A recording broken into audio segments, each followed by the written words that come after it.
মুসা আলাইহিস সালাতু ওয়াস সালাম একবার আল্লাহ তাআলার কাছে জিজ্ঞাসা করেছেন, আল্লাহ, আপনি আপনার বান্দাকে যখন ভালোবাসেন তখন আপনি ওই বান্দাকে পুরস্কার হিসেবে কি দেন? রব্বুল আলামিন তখন মুসাকে বলল, হে মুসা, আমি তাকে একটা কন্যা সন্তান দান করি।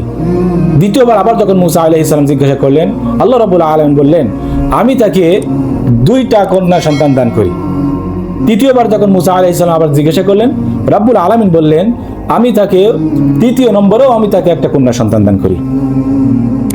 তাহলে বোঝা গেল রব্বুল আলামিন যখন ভালোবাসেন কাউকে তাকে কন্যা সন্তান দান করে, আর যখন রব্বুল আলামিন যখন পুরুষ সন্তান দান করে তখন রব্বুল আলামিন সেই সন্তানকে বলে, যা, তুই তোর বাবার শক্তিধর হ, তুই তোর বাপের হাল ধর, তুই তোর বাপের শক্তিধর হ।